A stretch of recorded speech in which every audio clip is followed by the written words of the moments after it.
연불이 잘 안 되는 이유하고 그러면 어떻게 하면 좋을까 하는 대책에 대해서 좀 말씀드리도록 하겠습니다.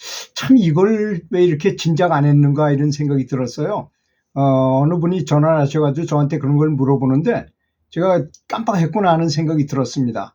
연불에 대해서 그렇게 많은 동영상을 올렸음에도 불구하고 이게 가장 중요한 기본적인 걸 올리지 못했던 것 점에 대해서 사과드리도록 하겠습니다. 연불이 잘 안 되는 이유 중에 첫 번째는 마음이 심란하기 때문입니다. 마음이 산란하기 때문입니다. 잡생각을 많이 평상시에 한다거나 근심과 걱정이 많다거나 또 감정, 특히 화내는 마음이 일어날 때가 가장 문제죠. 반대로 화내는 마음의 반대는 감사하는 마음, 사랑하는 마음일 거 아닙니까? 사랑하는 마음은 아무리 많아도 괜찮아요. 무량심이라 그랬어요. 무량심, 부처님께서. 그러니까 그것을 많이 키우고 그거는 부정적인 이런 잡생각이나 걱정이나 근심 걱정 또 화내는 마음 이런 건 싹 없애라 이런 뜻이겠습니다. 또 그렇게 되면 연불 소리에 집중이 흐트러지게 된 마련인 것입니다.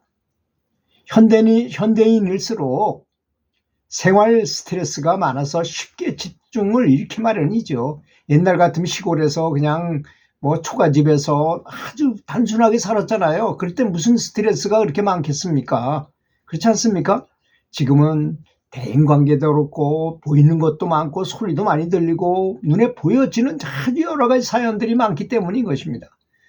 또 연불할 때 문제점이 두 번째 문제는 뭐냐면 너무 형식적으로 기계적으로 암송하는 거죠. 말하자면 우리가 운전할 때 운전하는지 모르고 운전하는 것처럼 연불할 때도 부처님을 생각하면서 불러야 되잖아요.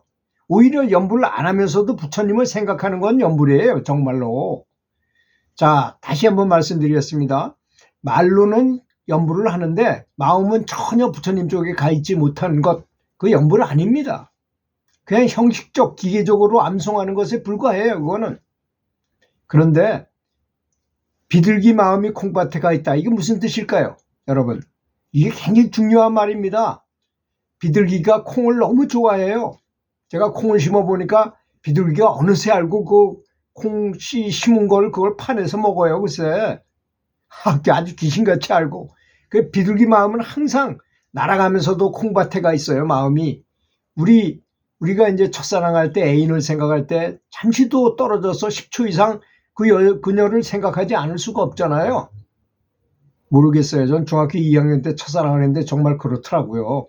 그런 식으로 연불한다면야 어떻게 부처님과 가까워지지 않고 부처님의 진술을 내가 받아들이지 않을 수가 있겠습니까? 그렇지 않습니까? 그게 완전히 나에게 문제가 있는 것이다 이런 얘기죠. 연불이 단순 습관처럼 되면 마음의 간절함이 약해진다는 것입니다. 나는 연불한다고 소리만 잘 내고 연불하지만 마음은 딴 데가 있고 딴 생각하고 있어. 그러면 꽝이란 얘기입니다. 마음의 간절함이 더 중요하다는 것입니다. 그래서 어떨 때는 연불 아닌 생각을 아주 부처님 생각을 하고 부처님의 모습을 생각하고 부처님의 자비심을 생각하고 그렇게 닮아가도록 노력한다거나 부처님을 그리워하는 것 그냥 연불 안 했어요. 이 사람은 그냥 그리워했어. 우리가 아까 얘기한 것처럼 첫사랑하는 연인을 생각하듯 그렇게 한다면 그게 바로 연불이지 않겠습니까? 연불, 부처님을 생각하는 게 연불이에요. 소리내서 한다는 것만이 거기에 의의가 있는 게 아니다 이런 뜻입니다. 세 번째는 의심을 한다는 거죠. 내가 지금 하는 연불이 과연 있다고 해가지고 이게 무슨 효과가 있을까 하고 의심하는 것입니다. 이걸 근데 왜 하는 거야? 내가 지금 제대로 하고 있는 거야? 내가 지금 바로 하고 있는 건지 모르겠어? 라는 생각이 깊으면 전심전력하기가 힘들죠. 마음을 거기다 올인하기가 어렵게 된다는 것입니다. 그 다음에 몸과 호흡의 불안정에 따라서도 또 이게 연불이 흐트러져요. 호흡이 가쁘다거나 자세가 불편해. 너무 불편해. 그럼 연불이 흩어지기 쉽습니다.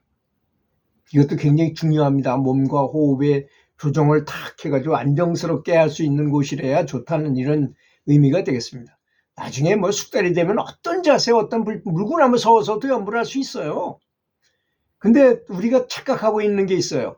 마음이 간절하는 게 더 중요하지 자세가 중요하지 않다는 것입니다. 어떤 분은 누워서 어떻게 경건한 연불을 누워서 하느냐고요? 아니 그럼 누워서 있을 때가 얼마나 많은데 무슨 말씀입니까? 그 사람 정자하고 있는 것만 연불로 치고 그러면 누워서 하는 건 연불로 안 친단 말입니까? 그렇게 하면 오랫동안 연불할 수가 없어요. 그런 좁은 소견에서는 벗어나야 될 것입니다. 자, 이번에 얘기할 거는 굉장히 중요합니다. 원력이, 발언력이 부족한 것. 목적의식이 분명하다. 발언이라는 건 목적의식을 말하는 거잖아요. 목표물. 나는 반드시 이번 생에서 최소한도 극락왕생을 하고 더 높은 곳에 갈 수도 있게 성불을 하면 더 좋고 목표를 확실히 정해가지고 하는 것입니다. 그래야만 힘이 생길 거 아니겠습니까?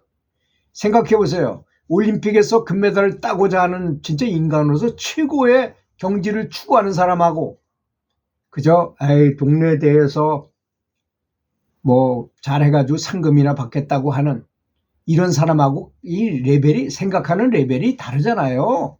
최고의 목표를 발언을 높게 가지라는 것입니다. 나는 성불하겠다. 절대로 다시는 태어나지 않겠다.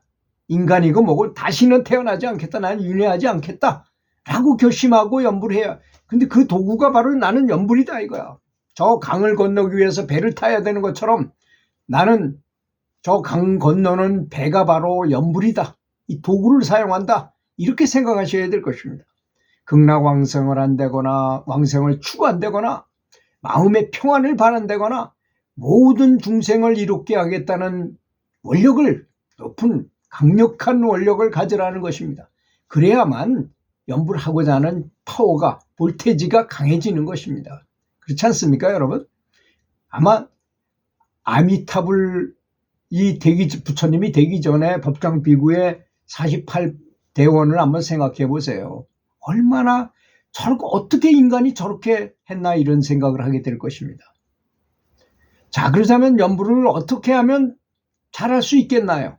첫 번째, 몸과 마음 호흡을 안정시키고 방가부전나 편안한 자세로 앉고 호흡을 고르게 하고 들으실 때는 나무, 내쉴 때는 아미타불 식으로 호흡을 함께 하면 연불하는 집중이 쉬워지고, 두 번째는 부처님께 마음을 돌려라. 소리만 반복하는 게 아니라 부처님의 자비와 지혜를 떠오르면서 모습을 상상하면서 마음의 본성을 깨우는 것이다. 연불은 결국은 마음의 본성을 깨우는 것입니다. 그다음에 세 번째는 발언을 크게 가져라. 네 번째는 속도와 방식을 바꿔라. 빠르게 외우면 산란한 마음이 줄어들고 느리게 외우면 깊이 사무쳐 들어간다는 것입니다. 다섯 번째, 의심을 끊고 꾸준하게 해라는 것입니다. 이게 도움이 될는지 모르겠습니다. 만약에 제가 말을 빨리 했어요. 시간 때문에. 좀 다시 한번 돌려보시고 좋은 방법을 찾도록 해주시기 바라겠고요. 보조 방법은 염주를 사용한다거나 시간을 정하고 또는 환경을 조성하고 이렇게 하는 것이 바람직하지 않겠나 이런 생각합니다. 들어주셔서 감사합니다.